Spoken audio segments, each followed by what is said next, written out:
And we are live. You already know who it is. My name is Mike Kyle, aka the Fantasy Vulture. I have over a decade worth of fantasy football experience and have continuously competed for fantasy championships over the course of the past 6 seasons. Let's make it 7 in 2020. But enough of me.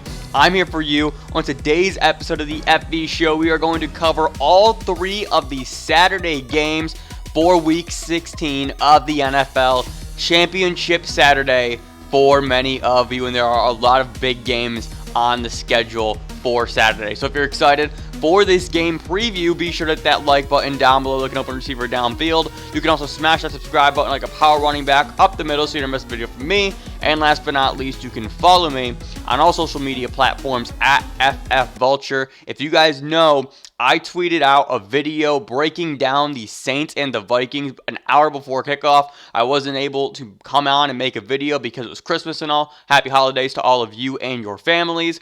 But there were some gems in there, such as, hey, you should probably start Emmanuel Sanders because he's the number 1 option for New Orleans, and that was a hit. Obviously, we had Thielen get in the end zone late. We had Justin Jefferson put together a nice game towards the end. Dalvin Cook did his thing early on, and Alvin Kamara scored 6 touchdowns. It was an unbelievable game. But before we go any further, this video is once again sponsored by Thrive Fantasy. Prop up with Thrive Fantasy this season. Your home, the number 1 place for player prop DFS. It is addicting. It is so much fun. You guys may have saw on Twitter, I tweeted out that I, no big deal, kind of won the Friday contest, finished 4th. Got some coin in my pocket. Pretty good way to celebrate Christmas, if I do say so myself. So once again, use my code VULTURE. You're going to get your first deposit matched, minimum 20, maximum 50, and just be sure to play as many contests as possible. They have games ranging from $2 entries all the way up to $200, and it is a lot of fun over there. So be sure to check them out. Link is in the description down below. But let's roll, shall we, with our first Saturday game, and it's going to be a 1 o'clock kickoff between the Tampa Bay Buccaneers going to Detroit and taking on the Lions. Actually, before we go further with this game, we're going to talk about your championship mentality. This is, I think, really important. It's an underrated facet of fantasy as we get down the stretch because the decisions get harder to make. The tilting is more extreme, and you have to be able to balance the two and figure out what your best lineup actually is. Let me start off by saying this. If you faced Alvin Kamara, understand it is not over. And I know that sounds fucking ridiculous because he dropped, 54 in half-point formats? Understand it's not over. We've seen it earlier this year where guys have had Dalvin Cook go off. They've had Alvin Kamara go off. They've had Derrick Henry go off on their teams, and they still catch the L. You are not dead, but understand there is an upward climb that you have to make, and you do have to play it perfectly if I have to be brutally honest, but it can be done. So let's start off with that championship mentality. First off, play your best lineup. I know that sounds so simple, and this is actually more so geared if you weren't facing Alvin Kamara, fortunately for you. Just play your best lineup, right? You know what your team consists of. You know who your consistent, reliable options are. You know who your sneaky, under-the-radar guys are, and you also know who has the high boom-bust potential for your team. You need to kind of just find out what your best lineup is going to be and roll with it. So that's just number 1. Don't overcomplicate everything. Number 2, this is actually something that I am approaching this week, and that is play safe with upside. I was torn specifically all week between Justin Jefferson, Robert Woods, and Allen Robinson in my championship matchup. Understand the wide receivers that I'm facing on the other team are A.J. Brown and Rashard Higgins. Tough matchup facing A.J. Brown. Rashard Higgins, kind of a blessing, all things considered. But just looking at some of my opponent's players, I'm facing David Montgomery, who's playing Jacksonville. I faced Dalvin Cook, who played New Orleans. I'm facing Aaron Rodgers versus a banged-up Tennessee defense. So just kind of looking at my matchups, I need to figure out a way where I can be safe, not have any guys bust, but I need to have room for a big game because I know that I'm facing players who can go off on any given week. And with that in mind, I decided I'm going to roll with Allen Robinson and Justin Jefferson. Jefferson was scared me real late in this game. Fortunately, was able to kind of come through in the fourth quarter down the stretch in some garbage time and put together a fine enough performance. But I'm rolling with Allen Robinson versus Jacksonville over Robert Woods of the Rams, and the reason why is simply put consistency. Allen Robinson has one bust game all year. Robert Woods has three. We know that there can be a bad Jared Goff game, and trying to know when that's going to come isn't fun. Yes, Mitch Trubisky's kind of in that same boat as well, but I know that Allen Robinson is going to lead the team in targets. He's going to be able to finish with around 50 yards at a minimum, and while that's not awful, that's not great either, right? So just understanding that I have a decently high floor, and then there's always room for A-Rob to get in the end zone once or twice as well. So I feel pretty comfortable with A-Rob in that matchup. So I went Justin Jefferson for the same reason, honestly, and Allen Robinson, because to me they're kind of just guys in the same tier and have that same kind of play style. So safe with high upside. That's one of the things that I'm rolling with this year.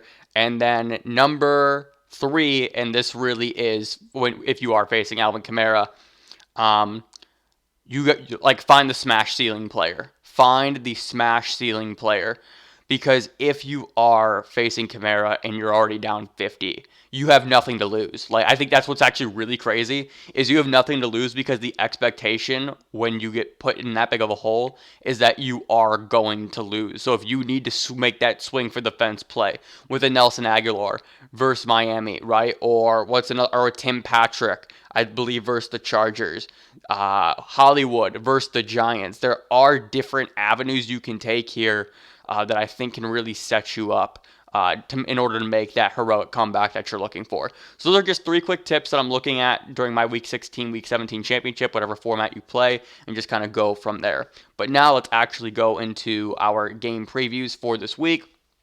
Tampa Bay taking on Detroit. Injuries, Ronald Jones is out yet again due to COVID and that broken pinky, so he is not going to be active, and once again, that means it's Leonard Fournette season. More on that in just a little bit.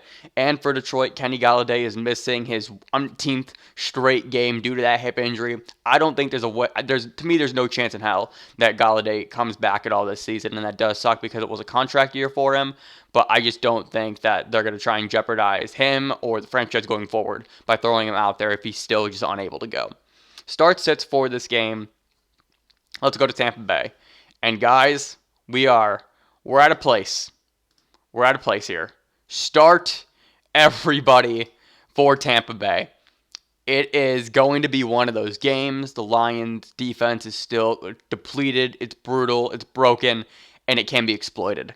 Leonard Fournette is automatically in my starting lineup with Ronald Jones out. This is something I preached last week that you need to start. Fournette came through with you. He came through for you last week with 2 touchdowns. Fell into the end zone. Doesn't matter. Points are points.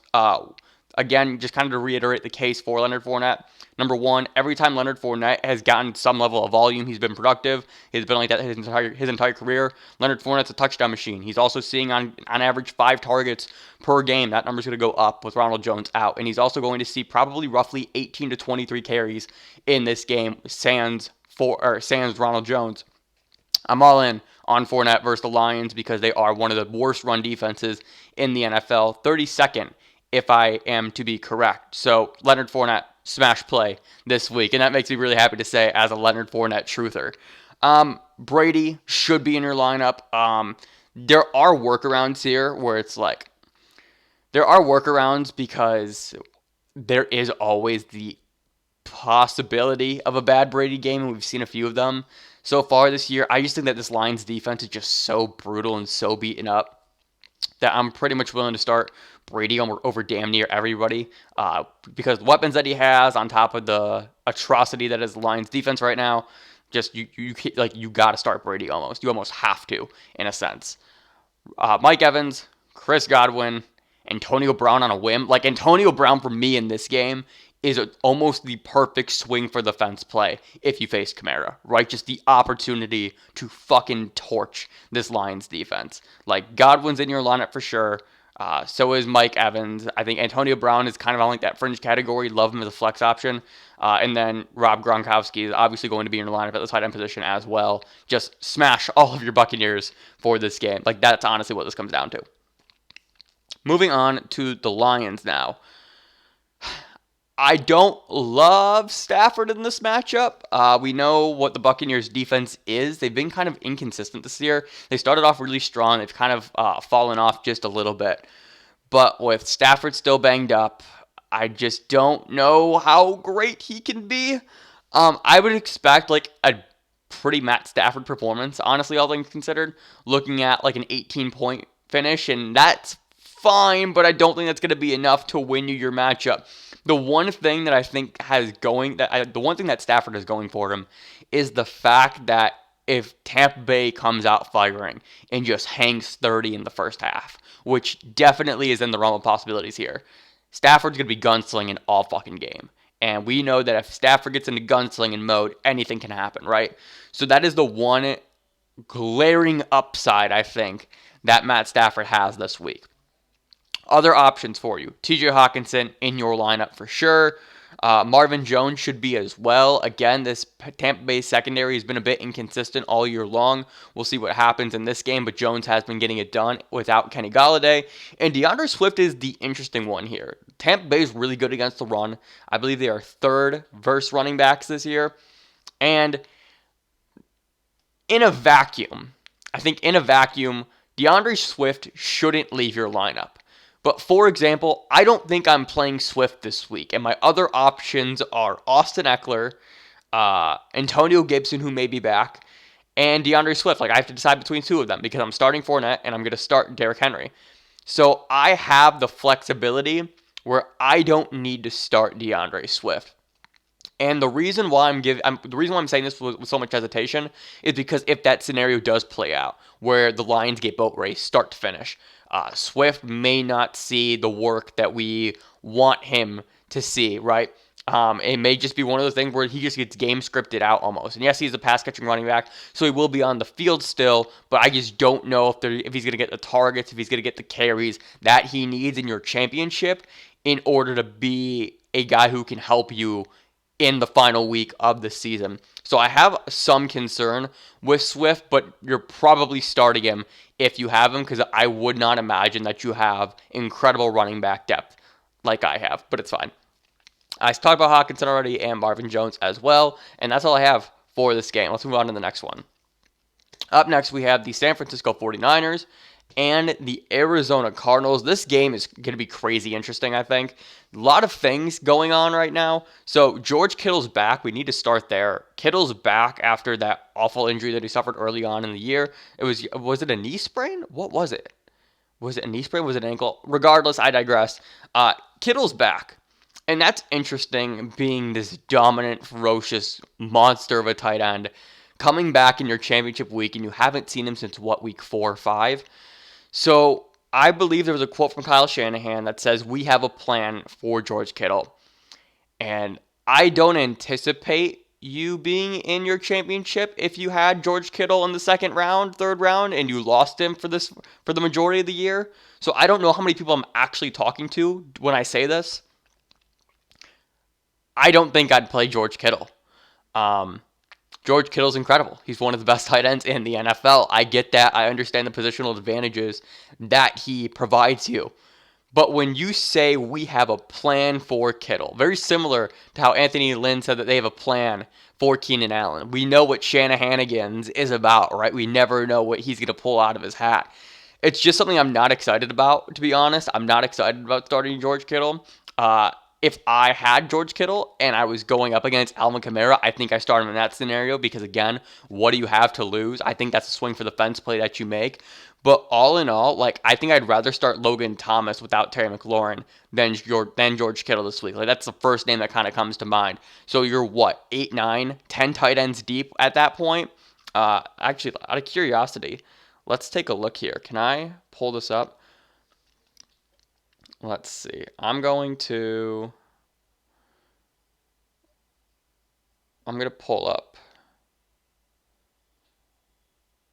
all of the leading tight ends right now for the year. Let's go tight end.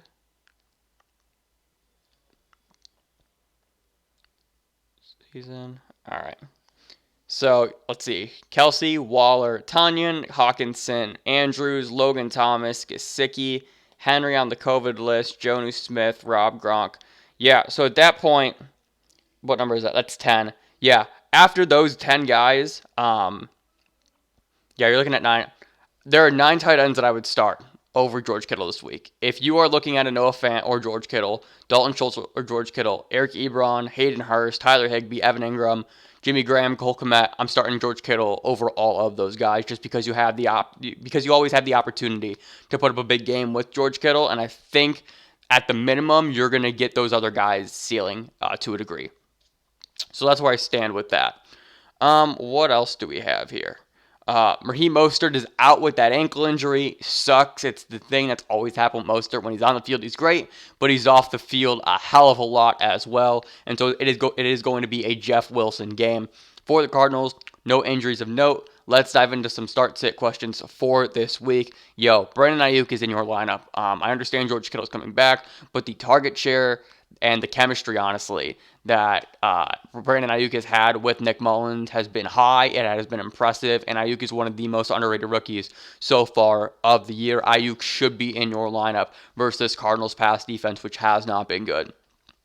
Jeff Wilson, also in your lineup. You're going to start your Shanahan running back. That's kind of just what we do. Whoever the leading running back is, right, on the week for the 49ers, which feels like it's been a revolving door all year long, we're going to start the main guy there. Again, Kittle, there's like 7 or 8 tight ends who I'm starting over him. Anybody else, you're going to start Kittle over instead. And then moving on to Arizona, we're going to keep it simple, what we've done all year. Kyler's in your lineup, D-Hop, and so is Kenyan Drake. Down week from Drake last week. If you're able to withstand that and make it to Week 16, congratulations, because I think he can put up some kind of numbers here versus San Fran. I actually have him in the over for Thrive this week of 80... I think it's 86.5 total yards for Kenyan Drake. I have the over in my player prop pool. Let's see. Anything else here? I think that's it. I'm not really interested in starting a Christian Kirk. I'm not interested in starting a Dan Arnold. Just those 2 guys are just way too risky for me. And again, I'm trying to really limit the amount of risk that I'm playing unless I played against Alvin Kamara this week. Our final game is going to be the Miami Dolphins and the Las Vegas Raiders. Injuries for this game. We got a few things to kind of get through. So Myles Gaskin is back off the COVID list for the first time in about 2 or 3 weeks. What his role is going to be compared to Salvon Ahmed, who knows, but I'm going to lean that Gaskin is going to be the guy. When Gaskin returned after coming off of his knee injury, he was the guy for the Dolphins, and I'm going to bank on that yet again. So Gaskin should be in your lineup. Honestly, if you like, I'm trying to feel like I wouldn't start Ahmed because that's such an unknown thing compared to Gaskin. But if you had to, like, there is a world where they're both relevant. And the reason why I say that is because of how piss poor this Raiders run defense is. It's been one of the worst all year. It's one of the things that we've been pounding our fist against the table on, saying start your running backs against the Raiders. So I love Gaskin in this matchup specifically. Davante Parker is questionable with that hamstring injury. Mike Gesicki is also questionable with that shoulder injury. I like Gesicki. Like, if Gesicki is active, I think you play him. And the reason why is because one of the things that's been a really hot trend for Tua is that in the red zone, he just throws a tight end. The play is literally get the ball to a tight end and make them make a play. So Gesicki in a matchup versus the Raiders, who have been prone to give up points to the tight end position as well, I'm here for it. Davante Parker, I'm not excited. I'm not excited about. And the reason why I'm not excited about it is because he hasn't done enough with Tua. He's also just been battling the same nagging injury. And in a championship matchup, that's just not a dice that I'm willing to roll, unfortunately. For the Raiders, Derek Carr's questionable with that groin injury. I don't think he plays. I know he was practicing in some capacity this week. But when an injury happens like that and just immediately pulls up and hobbles into the locker room, I expect him to miss another week. I think he misses this week, tries to come back next week, and then we're good to go for the Raiders. But even still, I don't really know if it matters because what we saw from Mariota was that Mariota can also just lead this offense down the field at all times. I shouldn't say at all times. I think that gives Derek Carr too much credit. But this offense can still move with Mariota under center as well. It can move, if not better, with Mariota under center. Henry Ruggs is also off the COVID list, so good news for the rookie there. And then moving on to some start-sit questions Like I said, if Gesicki's up and active, he should be in your lineup. Myles Gaskin should be as well. Start your running backs against the Raiders. I'm still not comfortable starting Tua, and I'm still not comfortable starting Davante Parker, and I feel like that covers the Dolphins pretty well and pretty nicely. For Vegas, this is where things get really interesting, I think. If Mariota plays, you have a built-in rushing upside with him. We saw him have 88 yards on the ground last week versus the Chargers. And the thought that just keeps popping into my head when I think about the potential of Mariota starting is, what if we get a Jalen Hurts light, right? One of the reasons why we love Jalen Hurts is because he has that rushing upside, and we've seen the things that Hurts has been able to put together in his few short starts already in the NFL do because of it. Mariota's kind of in that same boat. And to me, I always break it down in terms of this, right? Mariota rushes for 60 yards, okay? That means that Mariota could have 3 turnovers and it's completely negated, and then you're only focusing in on the yardage and the touchdowns that he throws. And that's just such a wonderful cushion that you can have in your championship, and it definitely leaves room for upside as well if Mariota plays a flawless game without any turnovers.